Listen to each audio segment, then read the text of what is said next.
Untitled, it will remain. Untitled, it will continue to be. This podcast don't need a name. Untitled, it will remain. Now here comes Megan and Dave.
Hello, everyone. Welcome to an edition of the Megan and Dave Untitled Podcast for episode 18.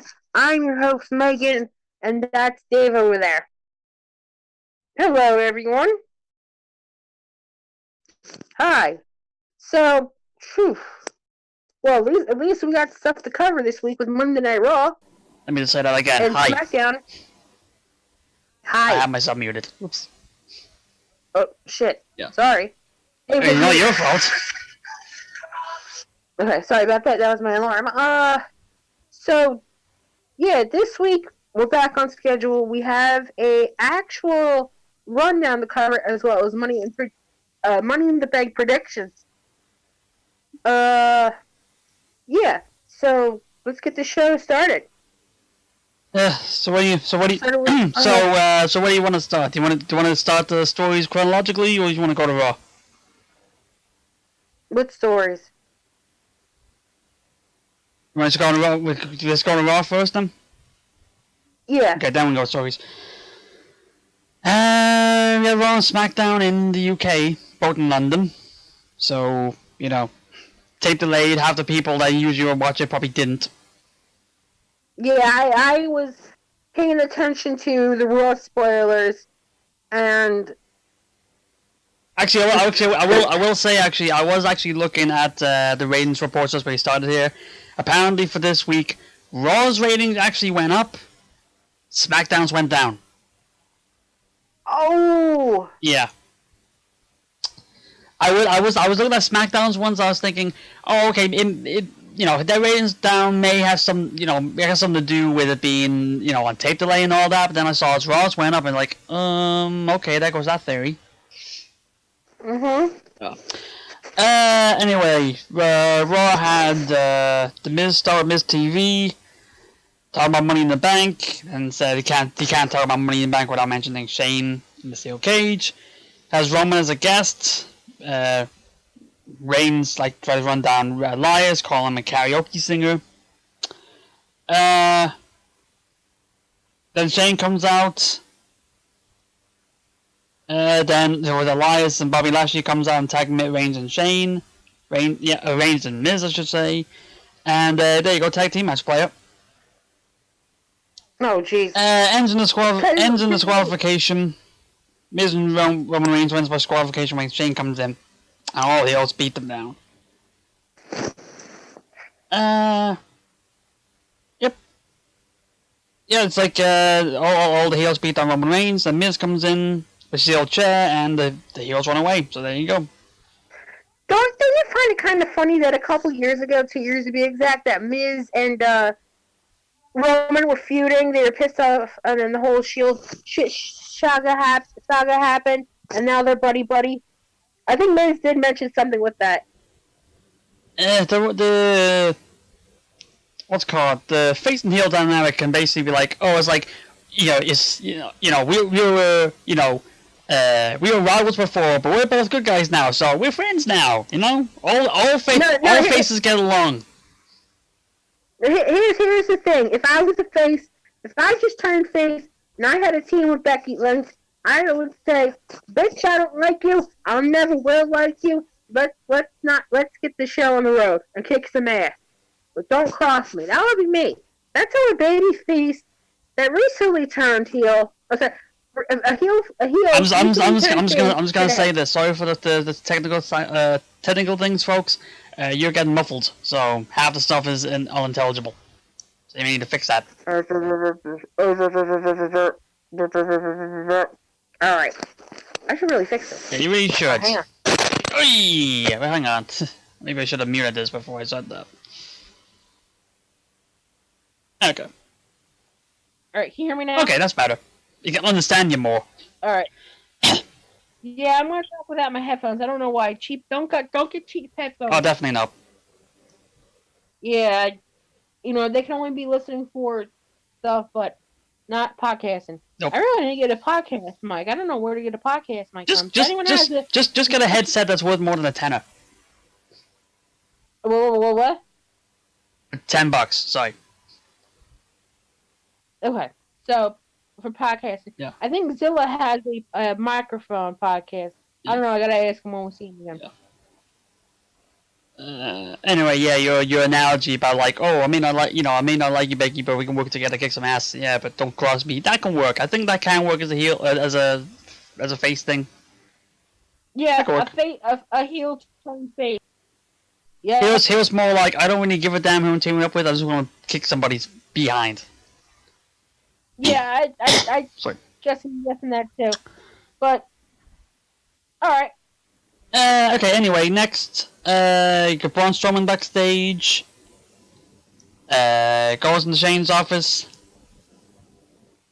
Goes into Shane's office, Sami Zayn's complaining in there.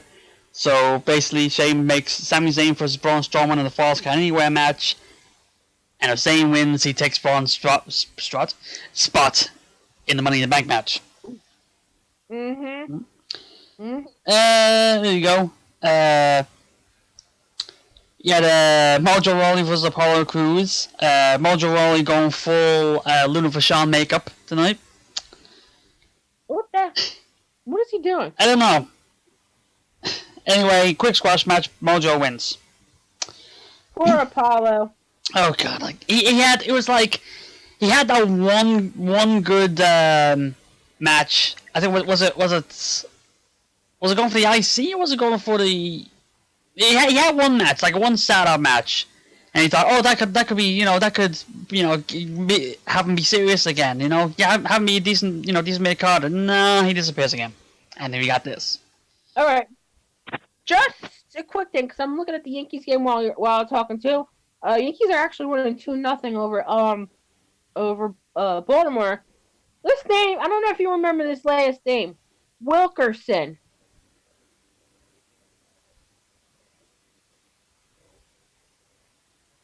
Huh? Is that last name? No, someone by the actual Domingo German's pitching for the Yankees. 2-0 right now. They had a doubleheader yesterday. I'm sorry, today, matter of fact, it's raining here for the past couple days. And there's someone that, what the hell is his name? German was pitching against. Right now, I bet it's someone by the last name of Wilkerson. That's a name I haven't seen in years. Nice you to sidetracked us into a sports reference that only literally one person listening to you right now will get. You. Yeah. Sorry, everyone. Yeah, I just had to mention Yankees were winning. Yeah. Anyway, Alexa Bliss backstage, but he's been complaining that her batters got lost. Nikki Cross apparently now has got some kind of split personality disorder. I don't know what is in Nikki Cross. It was like last week. As I saw this online. Last week she had a match on main event and she lost it. And she had this promo on .com and on YouTube, basically saying, you know, she needs to step out of the darkness and see the light or something like that. So it was like, okay, maybe a bit of a gimmick change. And you've got this where she's normal-ish. Spoiler alert, and then she comes out later on, she's back to what she was. So, what, a split personality? Right. Anyway, basically it's like, because Alexa's bags are lost and she doesn't have her gear, Nikki Cross is taking her spot in the Fatal 4-Way match. Which is basically another... WWE trying to find a lot of excuses to have Alexa Bliss on TV, but not actually be in wrestling matches. Because if I can think about it, between the start of the year and now, she's basically been only in, the Royal Rumble.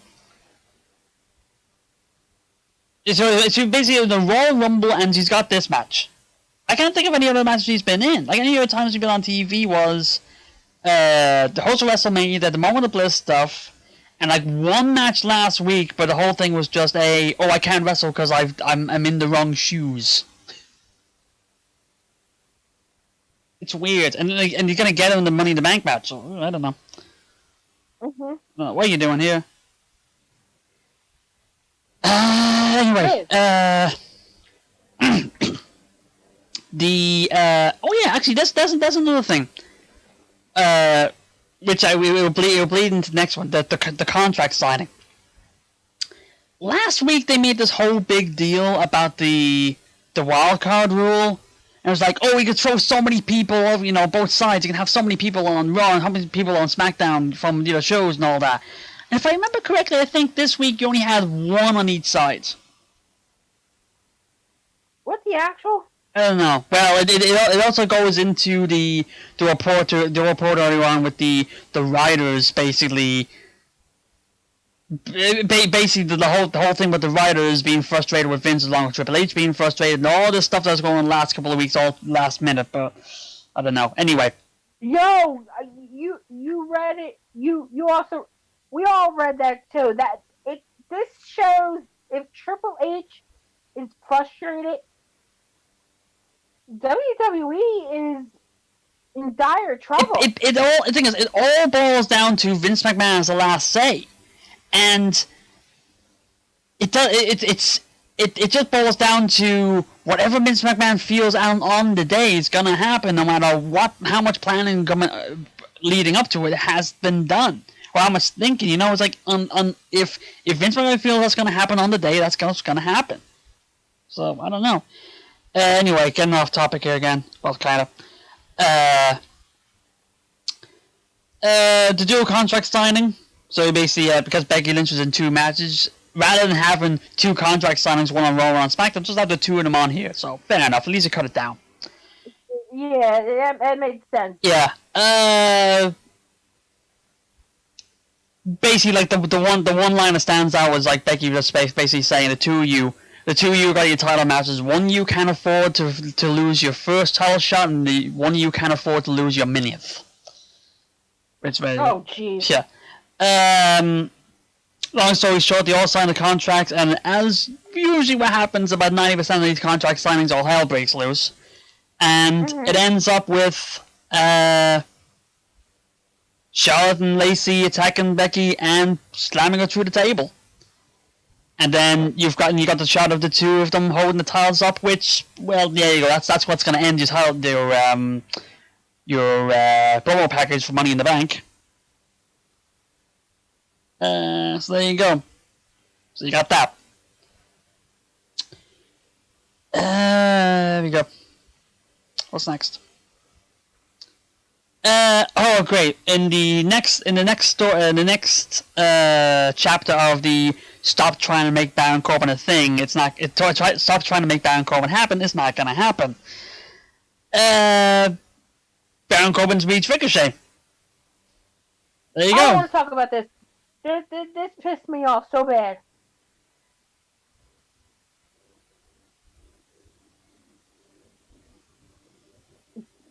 This pissed me off.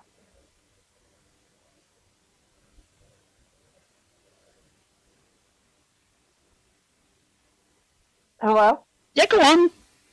Yeah, it pissed you off, then why? Because Ricochet, you beat Ricochet. Come on, Nice job building up your call-ups again. I can't believe they're really making this damn thing a thing.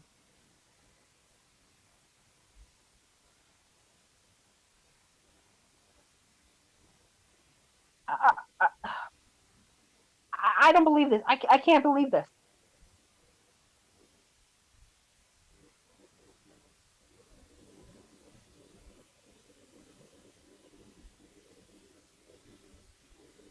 This is just disgusting.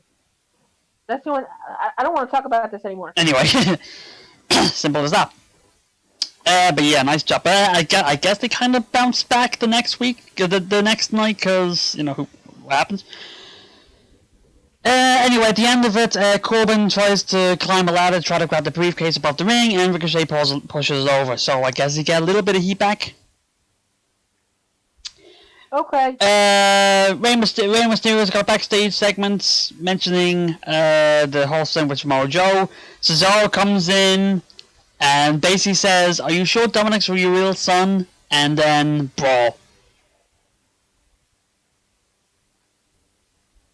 Then you got AJ Styles backstage saying that the throwing the forearm he gave to Rollins during the tag match at the main event last week wasn't intentional, was an accident. Doesn't matter, he's still gonna go Money in the Bank and take the title. Fatal 4-Way, Naomi, Nikki Cross, Natalya, and Dana Brooke. The one highlight out of this was because of building up to a ladder match, a ladder comes out and Dana Brooke jumps off it onto everybody else. Give her a chance to do something. She'll actually do it. I think she was surprising. I think she was the more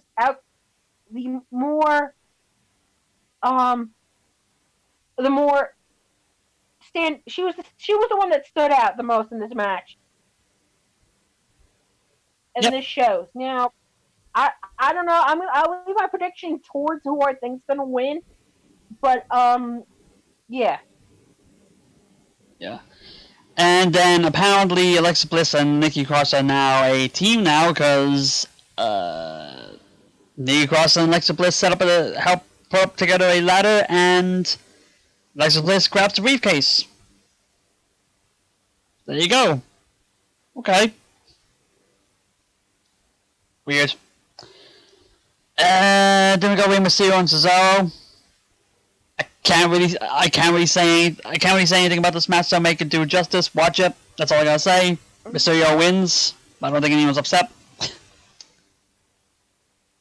Revival have a backstage segment.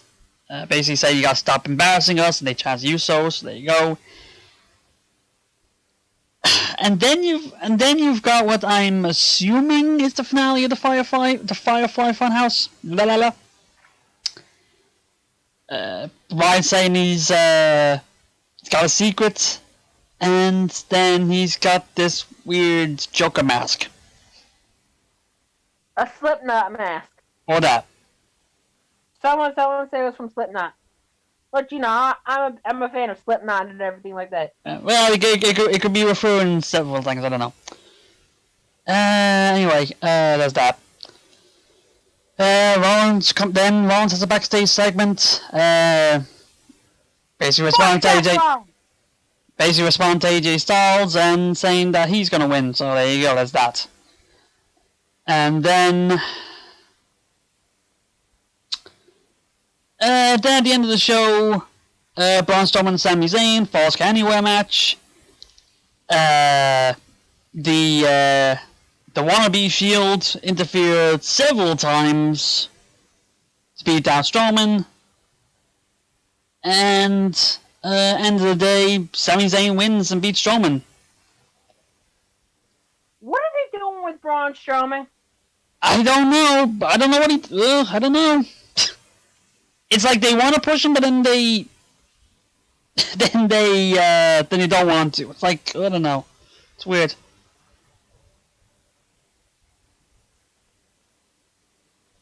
I don't know. I wish I had an answer.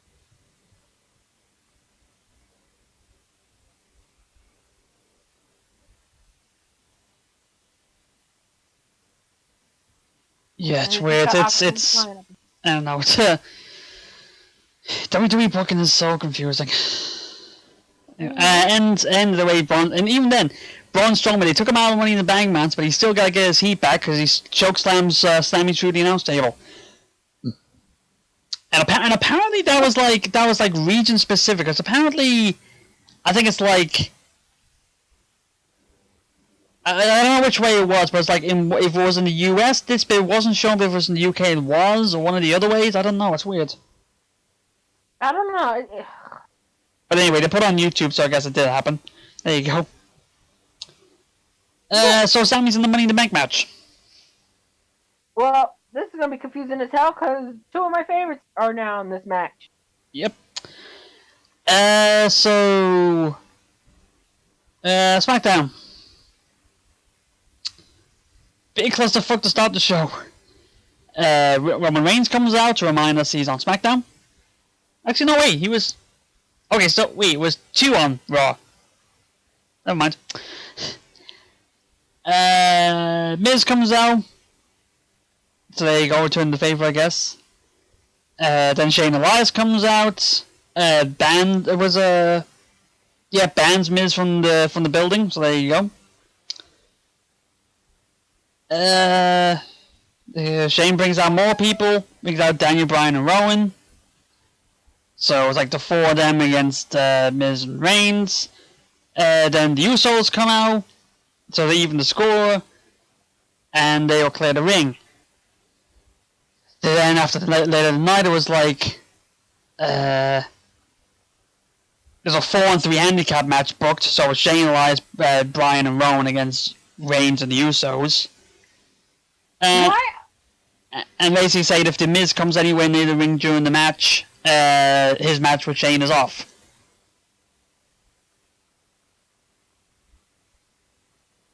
Okay.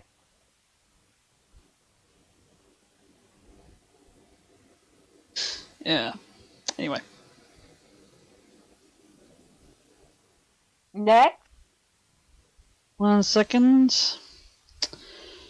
Then we've got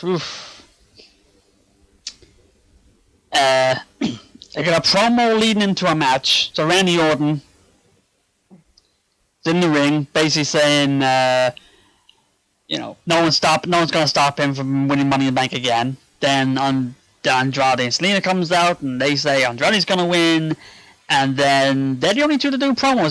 Then it's Ali comes out, and then Balor comes out. So I guess okay. What? Did you have to do that? Well, guess who's second again? Fatal 4-way match. All hell breaks loose, and because of Fatal 4-way, I guess it's another disqualification match, so you can use ladders. Ladders were used. It was weird. The ending sequence was weird. It was Ali tried to do a 450. He stopped himself from hitting it. He rolled through, and Orton hit him with an RKO. So there you go. There's your RKO for the week. End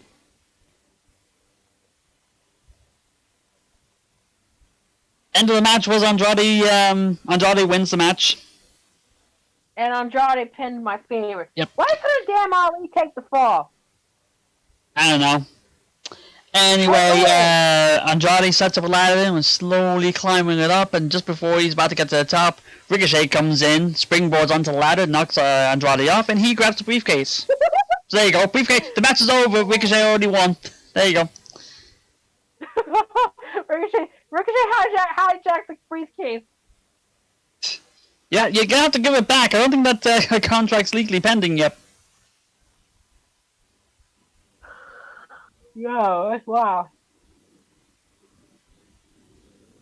Next part. Yeah. You got Lacey Evans backstage, basically saying he's gonna teach Becky a lesson.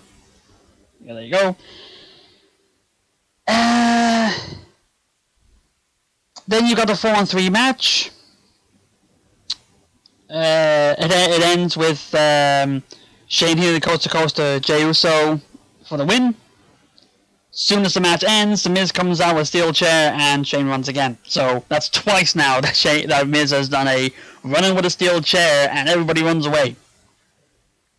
Why Shane? Hey, Shane's playing the chicken shit heel. Who? I don't know who's feuding with who anymore. That's right. Let's be honest. I don't know who's feuding with who. Yeah. Okay, yeah, that's a problem with doing these, dual show things. Anyway, okay, Asuka and Kairi Sane come out with Paige. And this is the bit that's brought up a bit of discussion. Paige came out and announced Asuka and Kairi Sane's team name. Do you hear about this? Yeah, I heard. Yeah, it's the Kabuki Warriors. Now, I'm gonna say this. There was a bit of backlash because of it, but Paige came out pretty quickly today. I think it was today, and basically said that, yeah, you know that Asuka and Kairi actually came up with that. It was their idea. But actually, their idea was actually Kabuki Girls, but they decided to change it to Warriors because it makes it sound more fierce. Now, here's the thing that someone said, and I think it was Gail Kim was talking with someone from the podcast of Ring the Bell. Little cheap plug there. I've heard about Ring the Bell, but I haven't watched actual shows. That's my confession. She said that,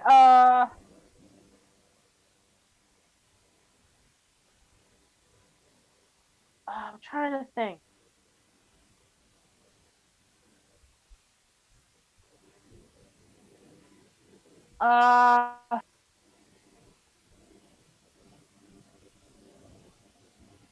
We just got silent here.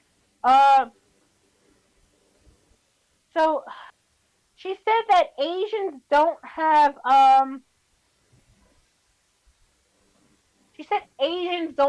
some type of,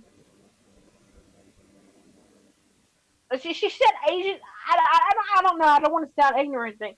She said the Asian people don't really have the, say that much? They don't get treated well? But what I've heard from Asuka, what the hell's her name? Her name, Paige. Paige said this was Carrie and Asuka's idea. Yeah, and even Asuka did a tweet to basically to put the definition of it. It's just my kind of perspective is like I think it's like it's gotten it may have gotten to a point where it's like people are assuming that now anything that is slightly connected to a specific, race or origin or anything like that may be conceived as racist.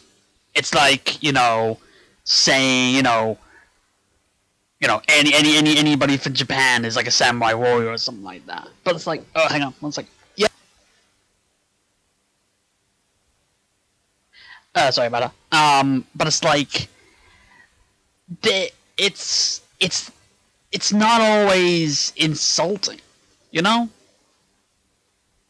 It's not always meant to be like derogatory. Hell, it's like did anybody say that when the War Raiders became the Viking Experience / Viking Raiders that was derogatory and all that? Nobody said anything about that. It's, it's just like if it was their idea and they're fine with it, it's like it's very good. It's just it's not always meant to be. It doesn't always have to be racist. Some people may just jump on it as like, oh, it is, but no.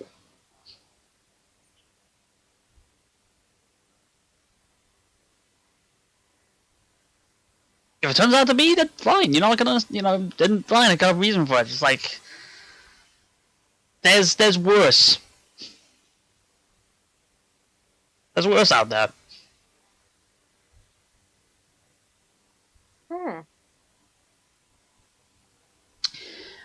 Anyway,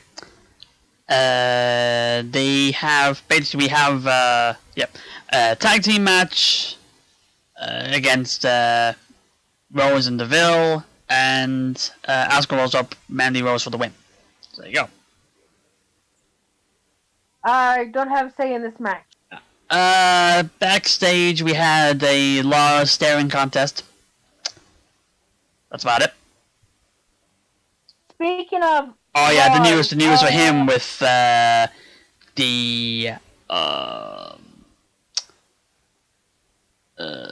basically the end result of his comments coming out again, which I guess he owned up to, is that he's been fined $100,000. Yep, but he's going through sensitivity training and all that. Yep. I'm sure there's some people still out there that's saying that's not enough. Why is he not gone? Yeah, they were thinking the same thing too. But I'm also thinking, how come this is only a thing now when this was already brought up ages ago and nothing happened then? I don't know. Yeah, sometimes it's backwards. Supposed to be a Kevin Owens show with Kofi Kingston, but Kingston gets there first. They were throwing hands. There you go.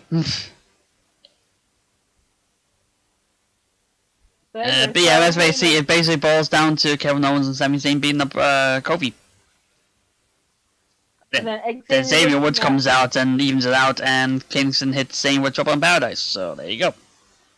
And that's they was thumping. And there's the end of the show. Wow, what a wonderful show. It's I don't know. So there's that. Wow. I don't even know if that's meant to be sarcastic or not.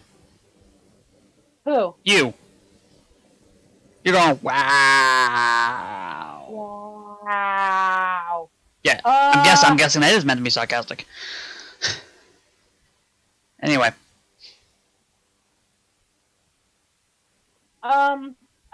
First off, I like cheese. Alright. Anyway. Who doesn't want cheese? Alright. Okay, so before we get to predictions, I guess we could talk about the the two big stories of the week. One that happened on Monday, what happened Wednesday, whereas this today as this show is being recorded. Okay. The first one being Becky and Seth. Please don't outburst. Please don't send any outbursts on this, please. Sure. You.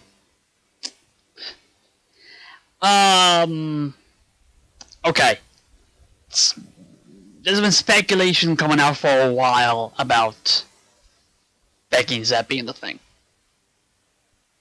But it's like, but if I look, well, basically, I'll do the rundown now, but in a bit. But basically, how it came out, probably officially, was Becky was doing a back and forth with Beth Phoenix because during the European tour, or at least on the Raw side, the shows have been ending with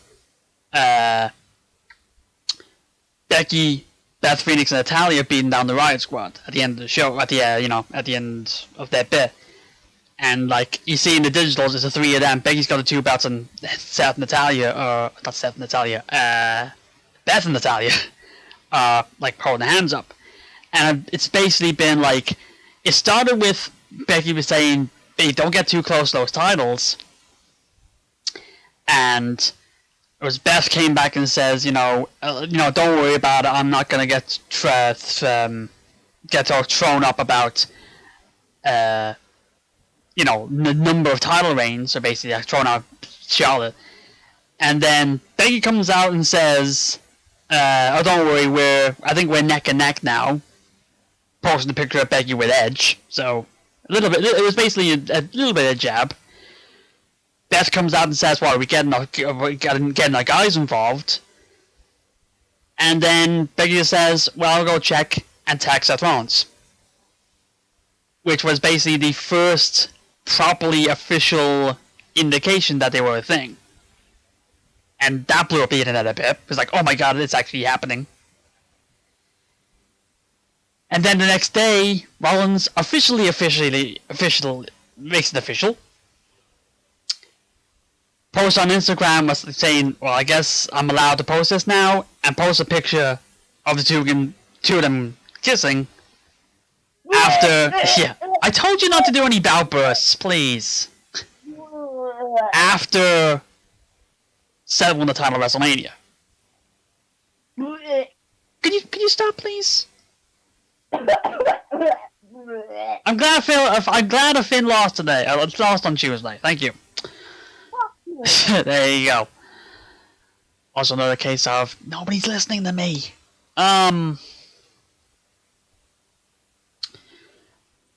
I would say my perspective with this is I don't really care. Like, I'm not getting into the personal lives. That's not really my thing. Like, if it's out there, then fine.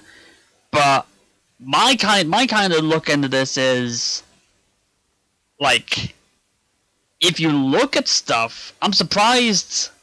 Like, it was like if we look back, it's like the first time people really went mad about the speculation for this, or at least for me, my perspective of it, was when that photo of the two of them got put up on Twitter. I think it was like 4 or 5 days after WrestleMania, and that was like the first proper indication of like I've seen people saying, oh, they may actually be a thing. But if you look, no, to me anyway. Oh no! This was going on before WrestleMania. Apparently, these gossip-ass Tumblr blogs, which I'm surprised no wrestlers. I mean, there's one blog in particular that causes a lot of trouble, and the owner is very nonchalant. Like, okay, hon, just blows it off. Doesn't really engage in the conversation. And if I get shitted on for this, I get shitted on for this. This is my opinion with the whole entire thing, and how these gossip blogs. And this is why. Thank God I am not either a baseball wife or girlfriend. And I said this on my podcast, the podcast when we were talking about, I think it was Murphy doing the pitching. I'm sorry, Murphy being the Dallas strikeout and everything like that. So something like that. And thankfully, I'm not a baseball wife. I'm not a wrestler wife. I don't want to be either or, especially a wrestler's wife, or girlfriend or fiance, whatever. Here is the thing I have. This is a little bit of a problem these days. These gossipers, I don't know where they get their sources from. I don't know where they hear stuff. Thing is, it doesn't help that much that Instagram or Twitter or social media or what the fuck are those called? Smartphones like the Apples or the Androids are problems these days. And I said something that you retweeted on the Megan and Dave pod, and I'm going to read it. I'm going to take control of this because I actually said this. And I want to know your thoughts on this, Dave. What I said. Here's what the fuck happened to the thread? I said this Monday, so give me 1 second. I'm going to try to find it. I tweet stuff and it's crazy. Okay, so here it is. Here's my thoughts on this whole Becky and Seth scenario. And if I offend them, I'm sorry. This is how I feel. If they're happy, that's good. Good for them. Mazel tov. But I do not trust Seth Rollins for a lot of reasons. You can ask Dave, because I did a podcast in 2015 on what he did, and it wasn't pretty at all. If Becky loves him, then she does. I cannot control it because, as they say, love moves in different ways. It's strange. However, what I can say is this: why the frack is everyone so fascinated with who dates who? Is this your love life? Do you want to be a part of these love sites or anything? Seriously, this shit's crazy when you think about it. You want to know something? Before I did podcasting, e-fetting, from friends with my co-host here, I was actually exposed to a situation where a wife was not happy with the website dedicated to a storyline in 2003, some years back. I would visit the site and talk about the story and what would happen next. All of a sudden, this wife, who was the girlfriend at the time before they were married, came in and started yelling at all of us, and actually took the owner of the site to defuse the situation, and mentioned that this was only a site dedicated to the story, not putting them as a real life couple. Sadly, the site shut down. Unlike 2003, we deal with phones, social media, and other platforms to see who is with who, and it's kind of sad that there are eyes without faces. There are eyes without faces that are taking photos without permission. Again, I wish Becky and Seth, and I don't think I need to say more about the relationship on my show unless needed. Problem is, nowadays you have Tumblr, you have that blog in particular. I don't know where they get their sources from. I don't know where they get this and that from. You know, there is something called invasion of privacy. And there's a video out there of Seth calling somebody a fucker. Well, actually, he's the one that should be called the motherfucker, because Seth Rollins, because fuck Seth Rollins. The thing is this. This also, because this stems back, this, like you said, this whole Becky and Seth situation stems back before WrestleMania. I think the biggest clue was the Hall of Fame. They were just sitting next to each other. I think they were in front of Lita and they were right next to Lita and Trish. I didn't think of it. I didn't really think of it. I don't really think of it at the time. I thought it was just a case. Honestly, I thought it was just a case of, well, they're the main event. They're the main events. So, you know, you gotta put them together because, like, you gotta hype up WrestleMania a bit. So that's what I thought it was. Yeah, but obviously Obviously not. With the concert thing, the whole, as I said, the whole eyes without faces thing.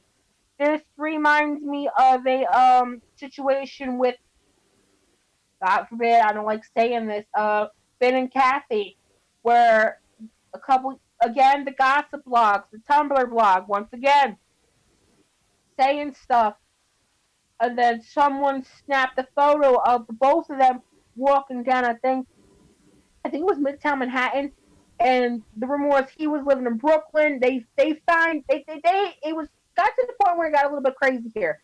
There was some sighting. People were snapping photos. They were obviously sighted at the Knicks game.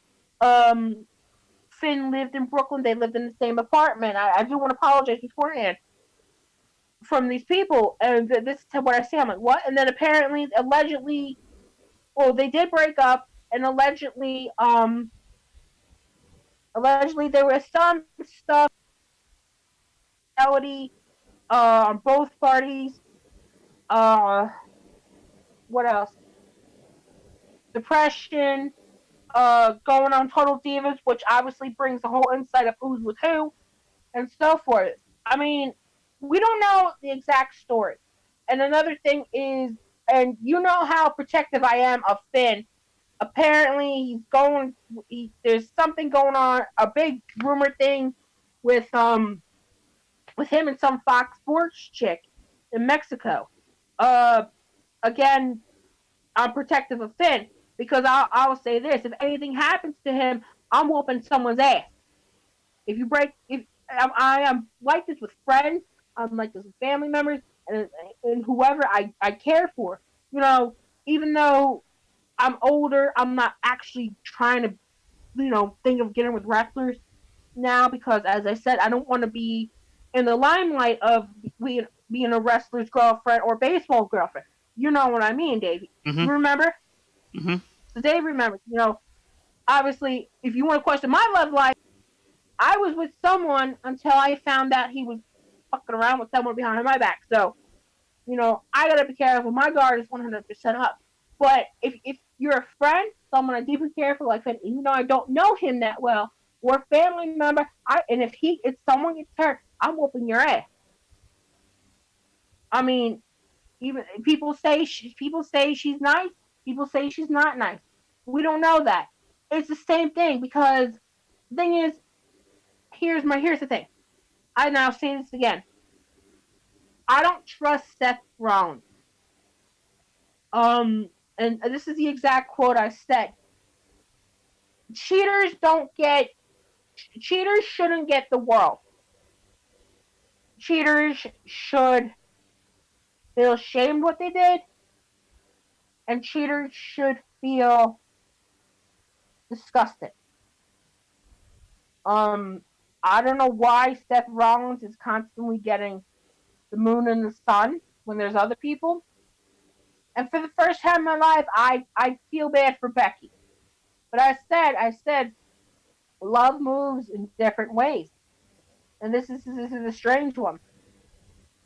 I'm so go on. If I were you, because you're a big Becky fan and you didn't need her, if I were you, I would be protective of her. Well, not psychoprotective. Protective of the fact that you need to be there when something goes down. You need to be, it's like with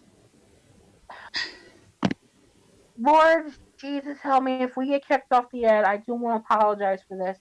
I do also want to apologize to Phil Hughes or anyone else. You need to be that ride or die person. You need to be that ride or die person that has that person's back, that goes through the struggle, that goes through this, that goes through. If Seth doesn't ride or die for Becky, the fans need to step their asses up and have her back. You've been through the bad. You've been through. Let me ask you this: do you want to see her hurt if he breaks her heart? Because I'm telling you right now. No. I don't like. I don't. But I'll put on my perspective. Okay. I know what you're like with Finn, and you want to mention him up all the times and all that. I could probably say I am one of those ride or die people. I'm gonna be behind Becky no matter what. I'm probably gonna be to the end of her, be a fan of her to the end of her career and beyond. I'm probably gonna keep the fan side up probably 10 years after she's retired. I'm just gonna keep doing it. I'm not gonna stop. Okay?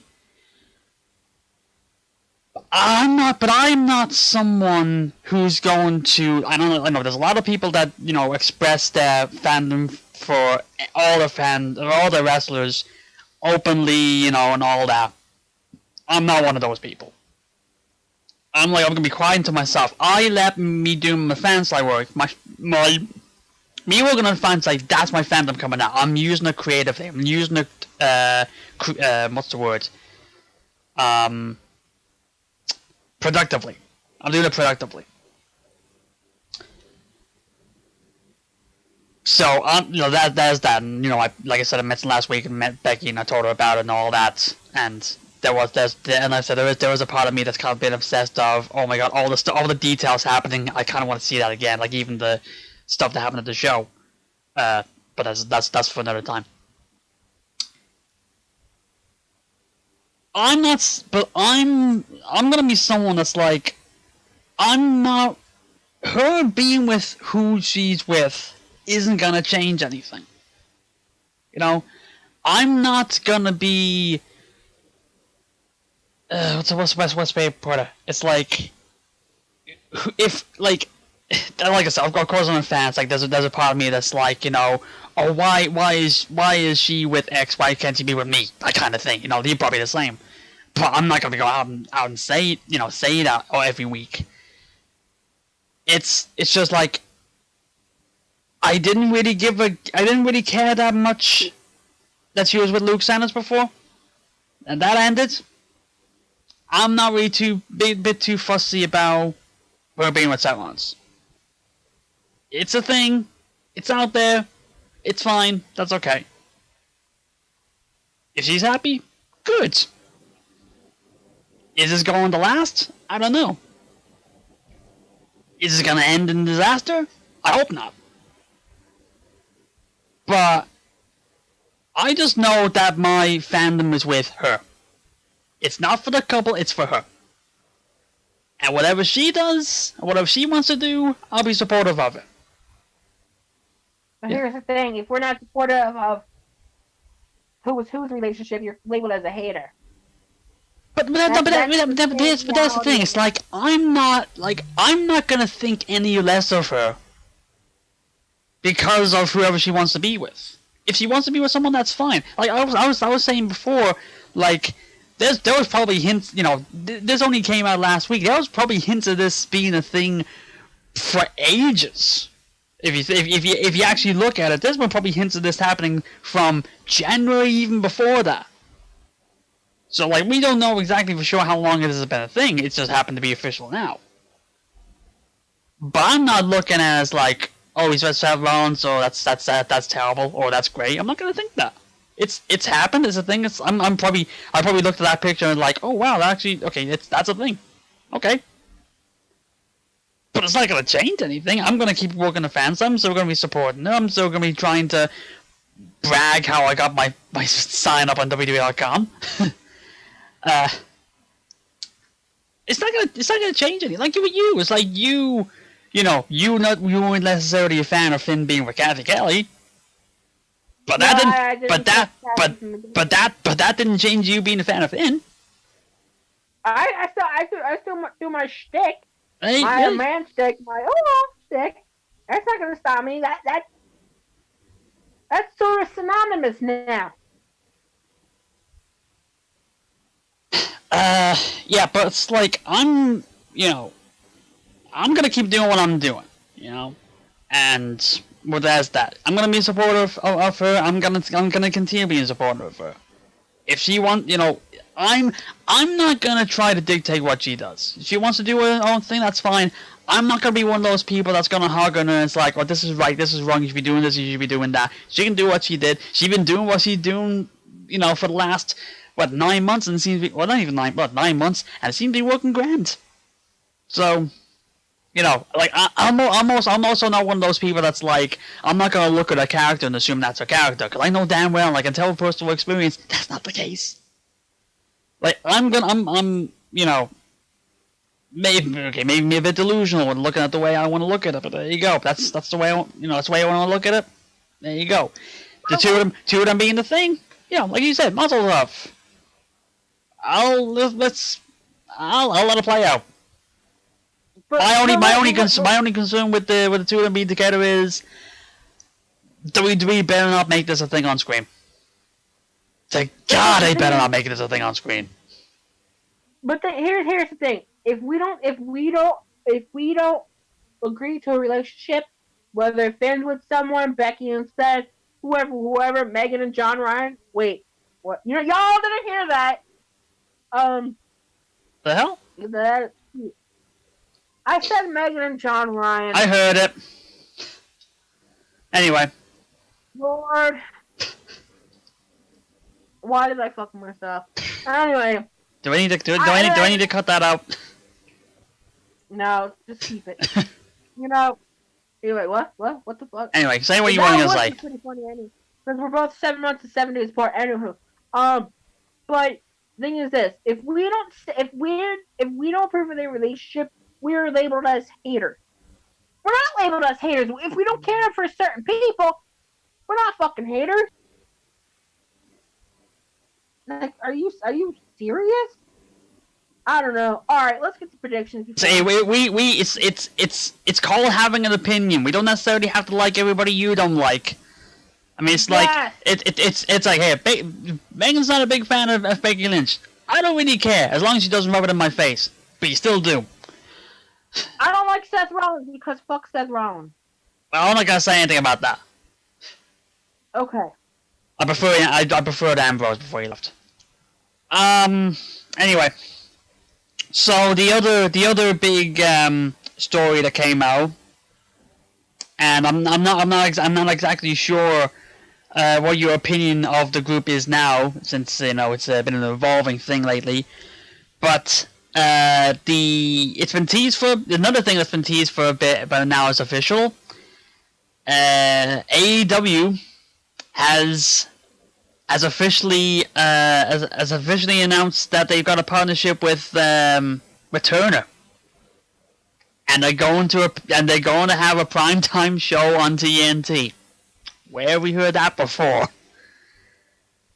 WCW. Yeah. Well, they're not owned by WCW. Anyway, it just says that it's official that they've got a weekly television deal to appear on TNT in the fall or the autumn. They also announced that the next show, Double or Nothing, will be being streamed on Bleacher Report on BR Live, which is also owned by Turner. BR Live? Yeah, Bleacher Report. I don't think I get Bleacher Report have their own kind of streaming service. They've done it for some events and all that. So apparently, Double or Nothing is going to be on that as well. Okay. Quick question for you. Yes. Do you want to cover AEW on our 20th show?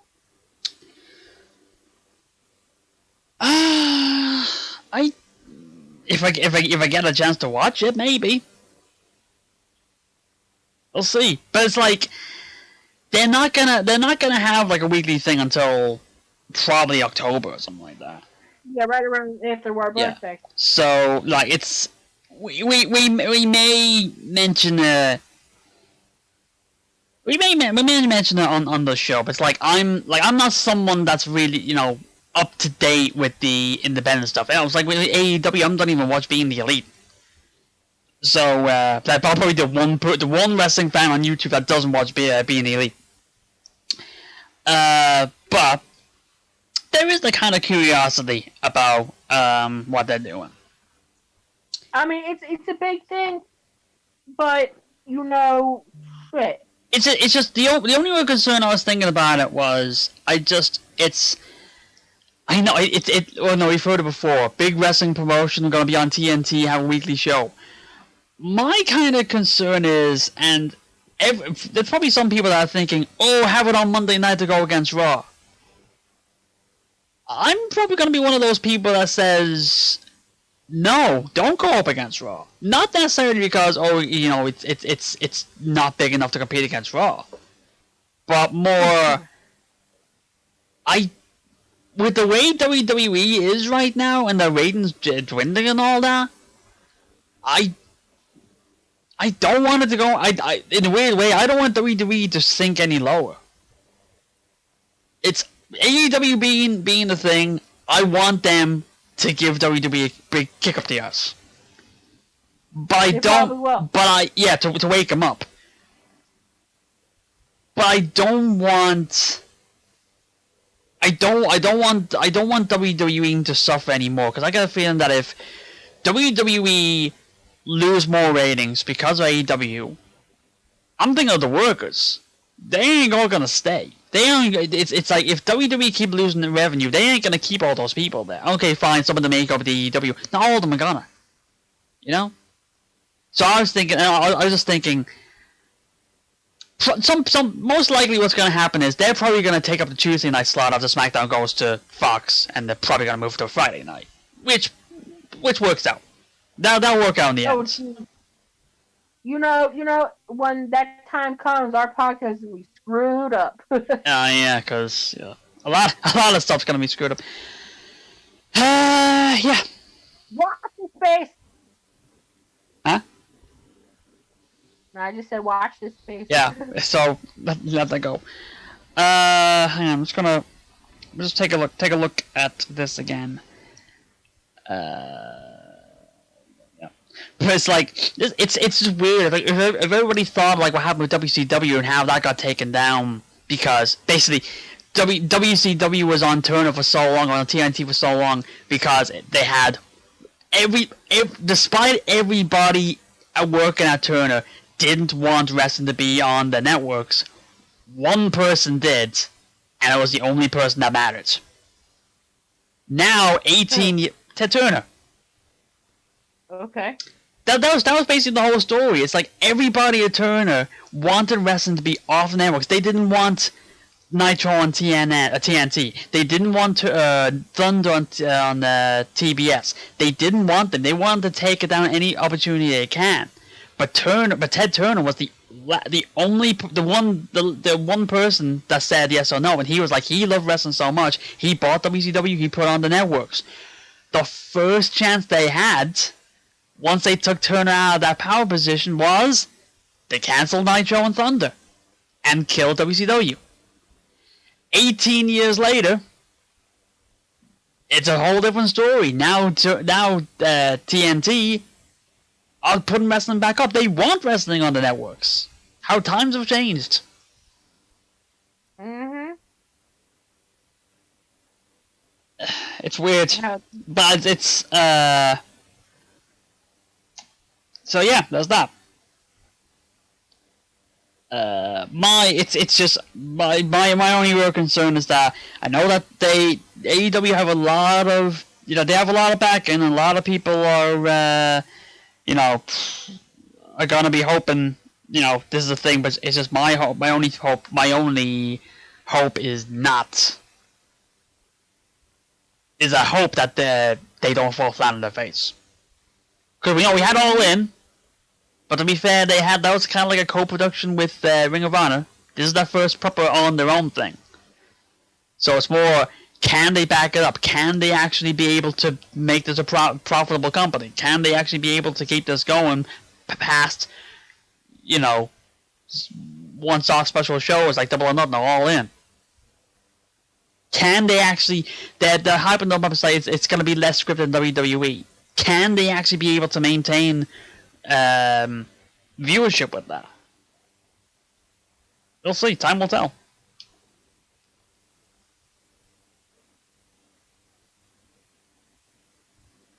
You got anything to say on that?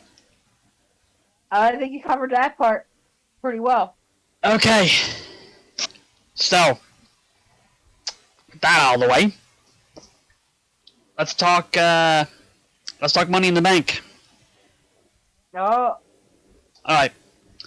So, pending no more matches get added between recording and when the show gets put up, there are currently 11 matches on the card. Jeez. So let's go down one by one, shall we? I have the chart thing, so I'll keep up. So I'm yellow. Huh?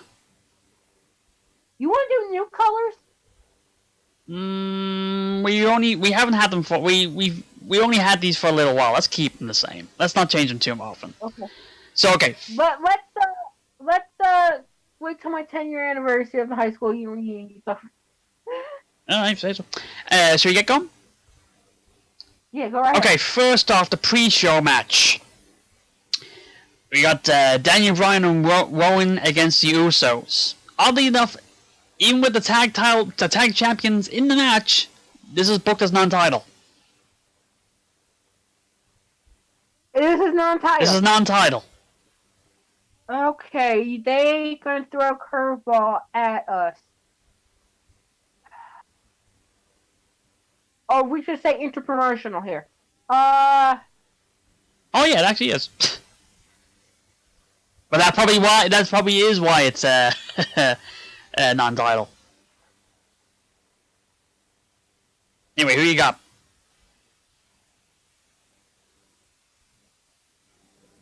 This is tricky. I'm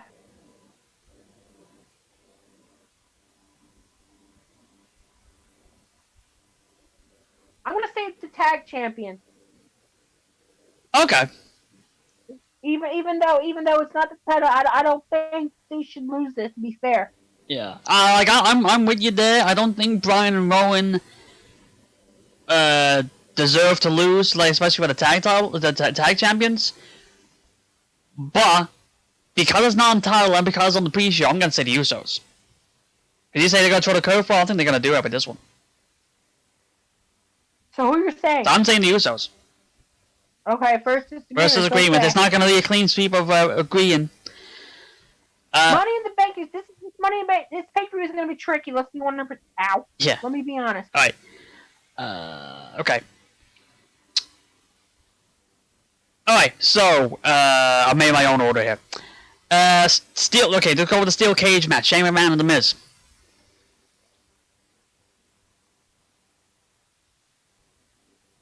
Well, we said Miz last pay-per-view, but that didn't work. Yep. Which is Miz is going to have to get his win back. Did you say The Miz? Yep. Yeah, we're gonna fall for it again. Miz versus, but Miz for me as well. 50-50 booking, 50-50 booking, ladies and gentlemen. I will punch someone if I see Shane McMahon win. Okay. Roman Reigns versus Elias.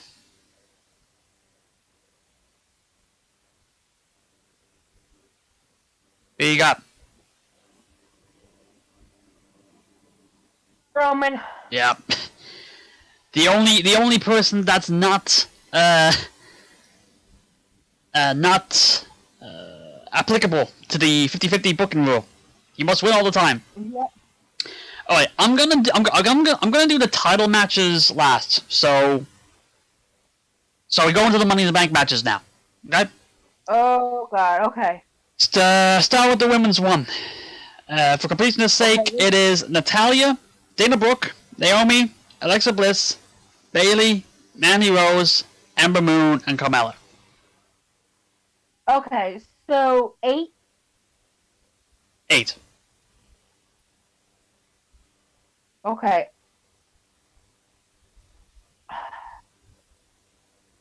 Do I want to do a dark horse or no? That's up to you. Because last year I did a dark horse. We did it. You picked. I don't know if you picked Charlotte last year or someone. I forgot who you picked. But I picked Ember, and I obviously our co-host picked Sasha, but obviously we all ended up wrong. I'll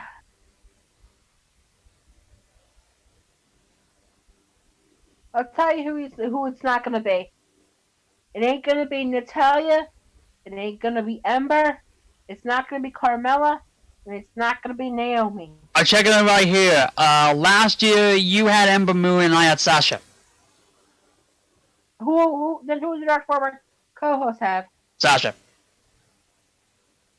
Okay, so I was right. I thought you had Charlotte for some reason. No.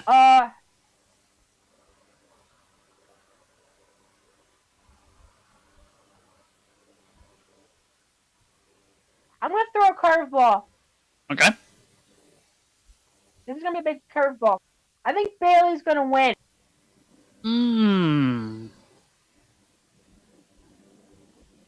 If it wasn't for the fact that she was basically not being booked weekly, I probably would pick Bayley as well.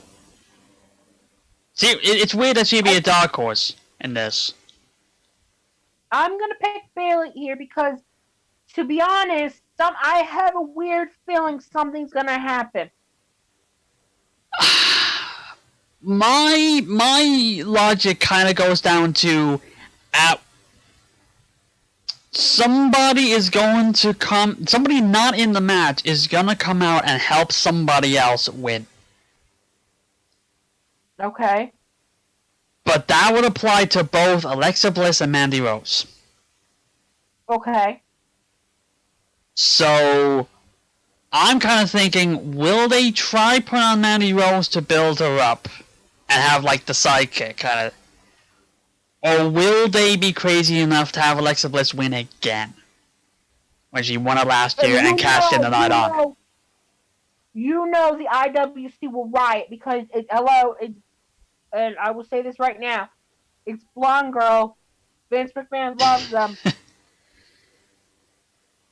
And I know who that would be. Yeah. No shade, but the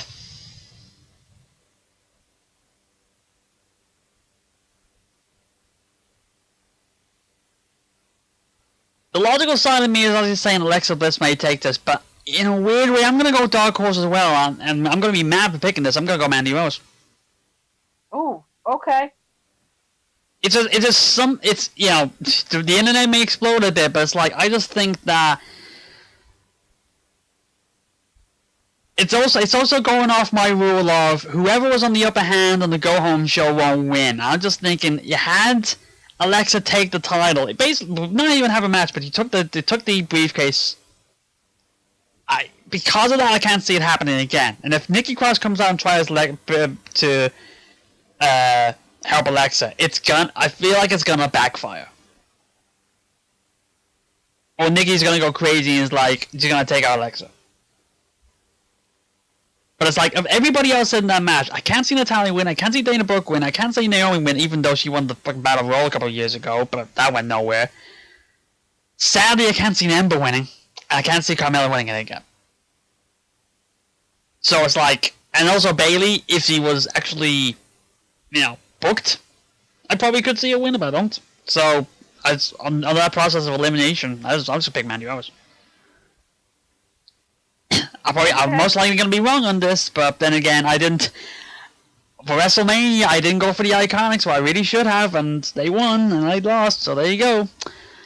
And they've been booked to shit since. Well, they're chicken shit heels, so there you go. Okay, another men's Money in the Bank match. Completionist sake, and no sound effects on this.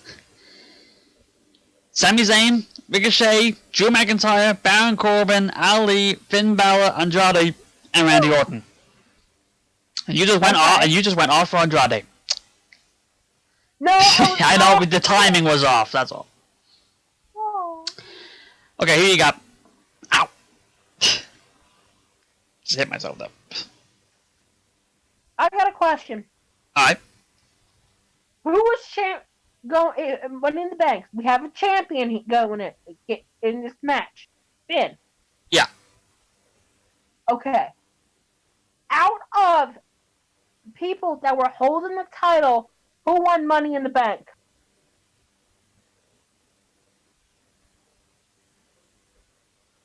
Off the top of my head, I can't think of it. Off the top of my head, I can't think of any. Miz? Was he champion when he won the Money in the Bank? I think. I need to check that. Hang on. He won in 2010, I believe. Mhm. Alright, I'm just gonna double check that here. So, okay, so Miz won it in 2010. And is there any way to check when his title reigns was?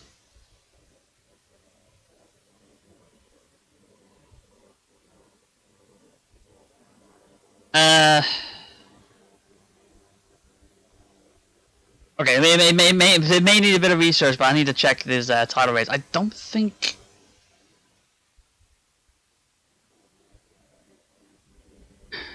I think I was talking. I don't think he was champion when he won the Money in the Bank. I mean, I'm just gonna. Okay, 2010. Let me just check 2010 here.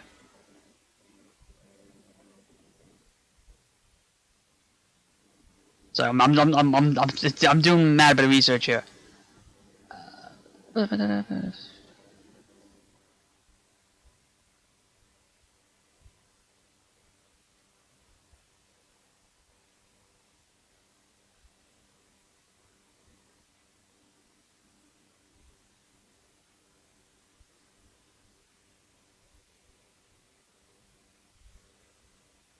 Okay. So he a fatal four-way. Oh, okay. Oh, he might have been actually.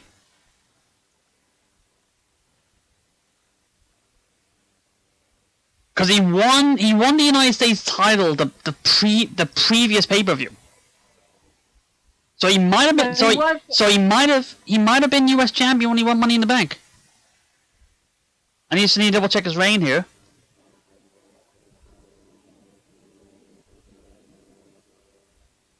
And he was, yeah.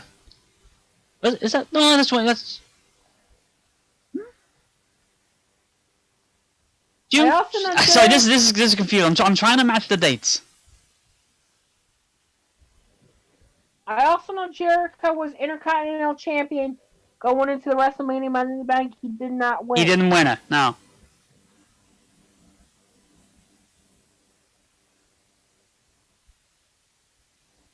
Okay, so he was. Yeah. So he won. Yeah, so Miz was U.S. champion, won Money in the Bank. He won the U.S. title on June 14, 2010. He didn't lose the title until September 19th. The Money in the Bank he won was July 18th. So he was United States champion when he won Money in the Bank. I could have done this. A whole lot easier by actually looking at the damn picture beside this paragraph that has him holding the Money in the Bank briefcase with the U.S. title around his waist. That would have made it a whole lot easier. Duh. Sorry.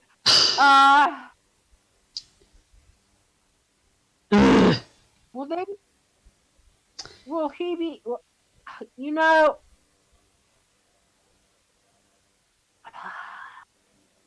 So there is at least one case with a mid-card title holder winning the Money in the Bank ladder match. You know what? I'm gonna kick myself in the ass here.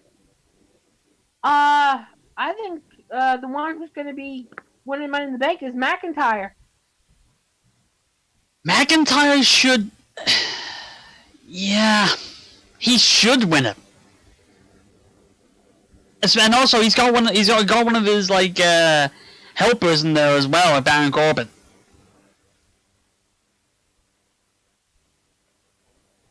Alright. No, but... Okay, so...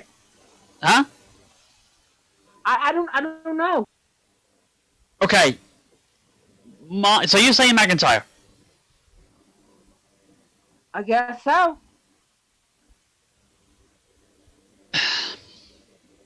Because if I picked Finn, I would have took the easy way out. Yeah. I'm playing this off of the women's match as well. Because I'm going with, if they have Sonya come out help Mandy for the briefcase in that match, they're not going to do it a second time on this one. With that being said,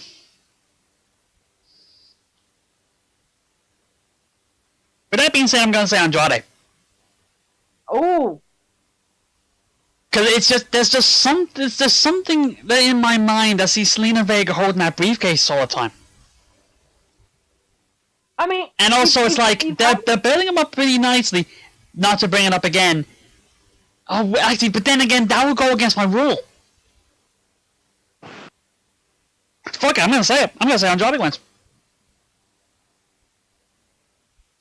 If that was the case, I would have said Finn won, but I would look like an idiot if he actually won that match. It's just weird. It's like Money in the Bank should be you guys that haven't won a title get the briefcase to get the first reign. But I think someone brought it up that it's actually half and half. Half the people that have won Money in the Bank since it became a match have actually had a title reign beforehand. So it's not a universal rule, but I think they need, at least this case, to give new people a chance with the briefcase. That's why I picked Mandy Rose. You can't have Alexa on the loud logic.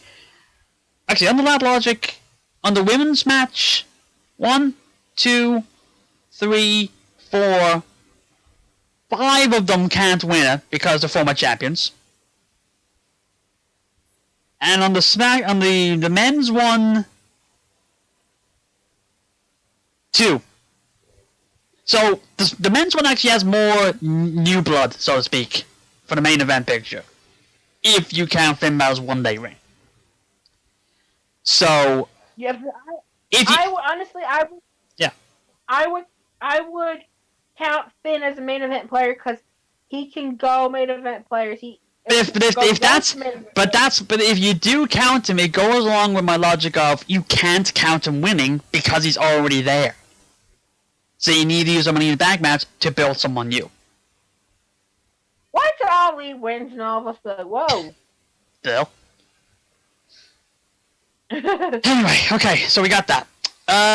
Okay, now the title matches. Let's get these out of the way first. Becky's 2 matches.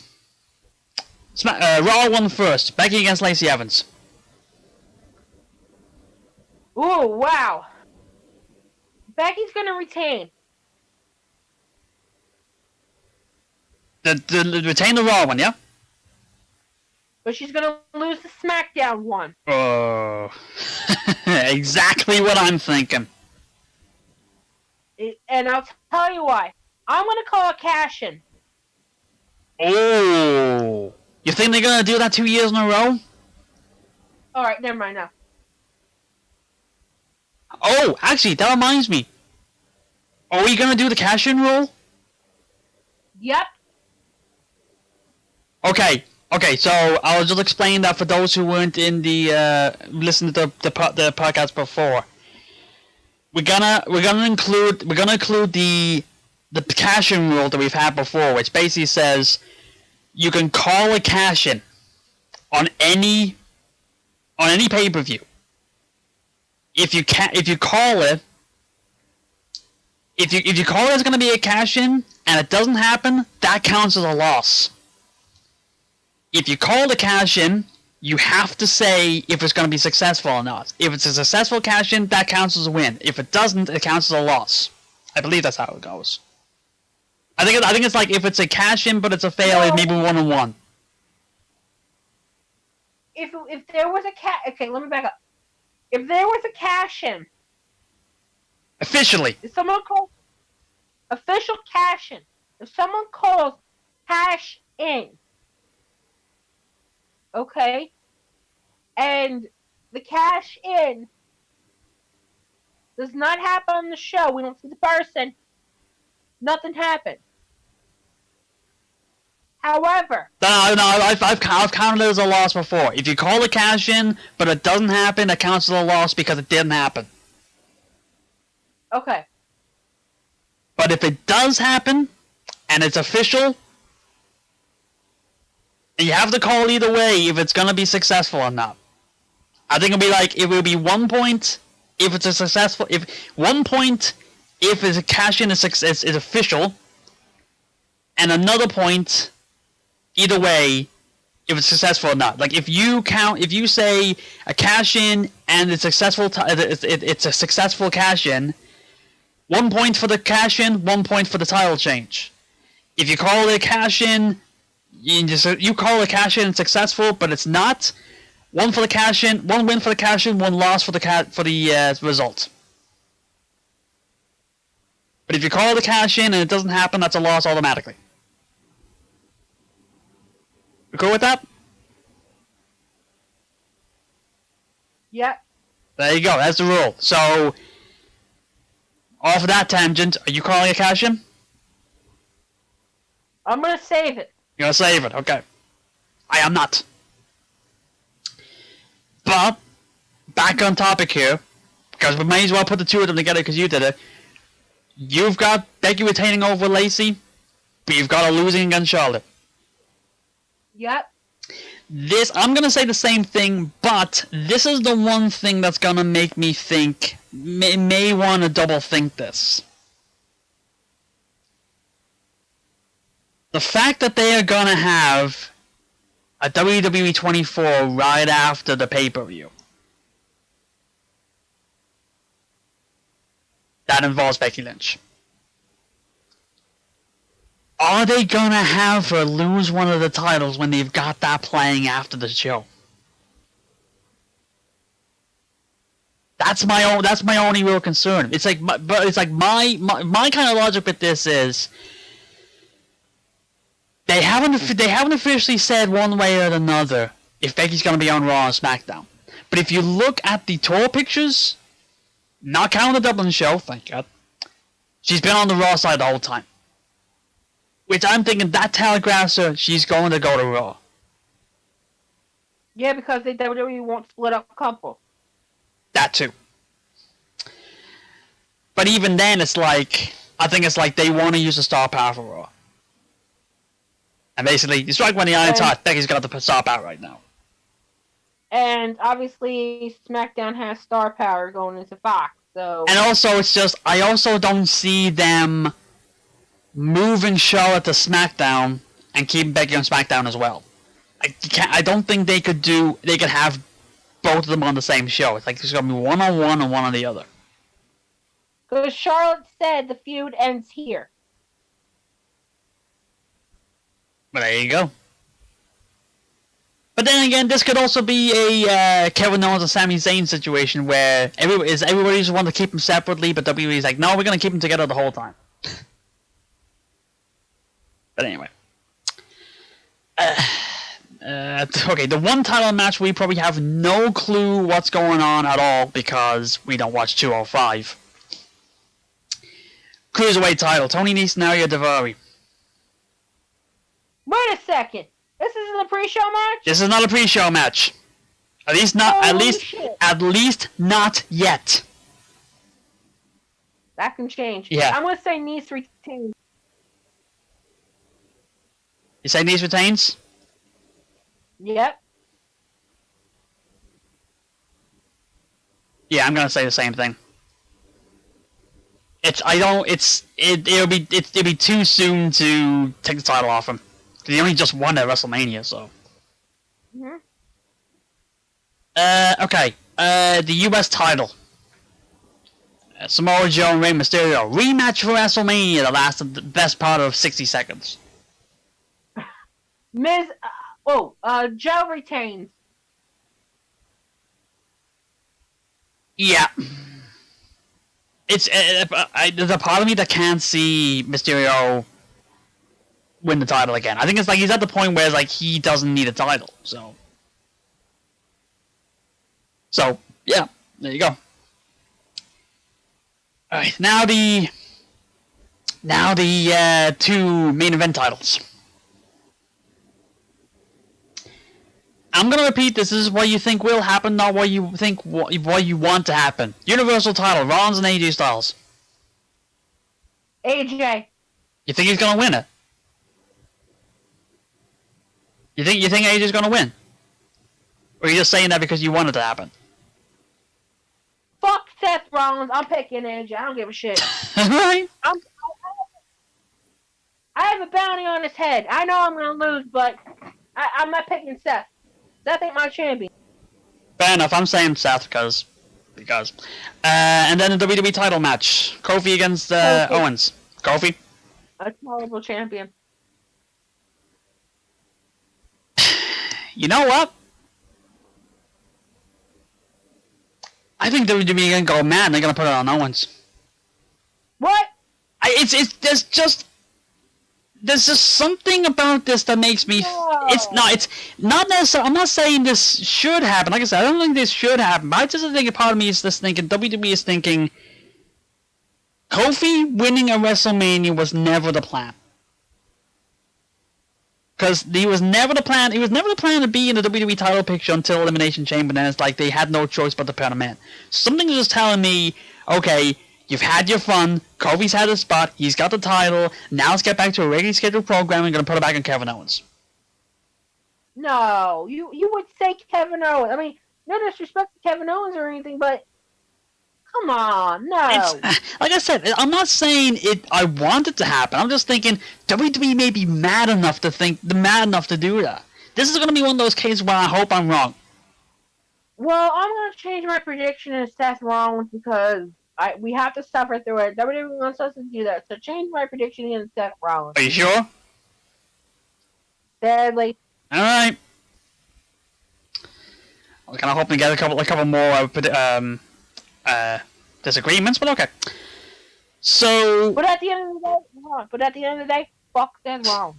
Okay, so the disagreement count is at 4. We could have another draw, folks. The agreements, we have The Miz beating Shane McMahon, we have Roman beating Elias, Becky defeating Lacey but losing to Charlotte, Tony Nese beating Daivari, Joe beating Mysterio, and Rollins beating AJ. The disagreements, we have I've got the Usos. You've got Brian and Rowan. I've got Mandy Rose. You've got Bayley for the women's Money in the Bank. I've got Andrade. You've got McIntyre for the men's Money in the Bank. And I've got Owens and you've got Kofi for the WWE title. And we all know that Megan ain't gonna go mad because Finn's gonna still have a title. Aww. What? Yeah. Aww.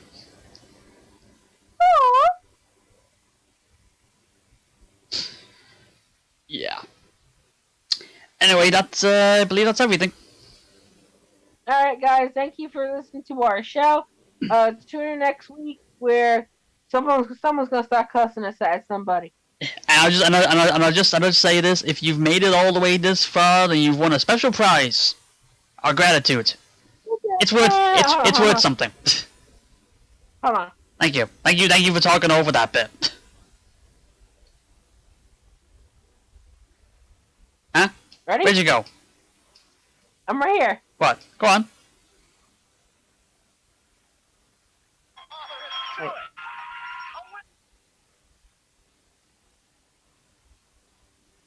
Have a second round of Price is Right Q. Hooray! Anyway, close it up. I was with the victory song. What? I was with the victory song. Yay! End it!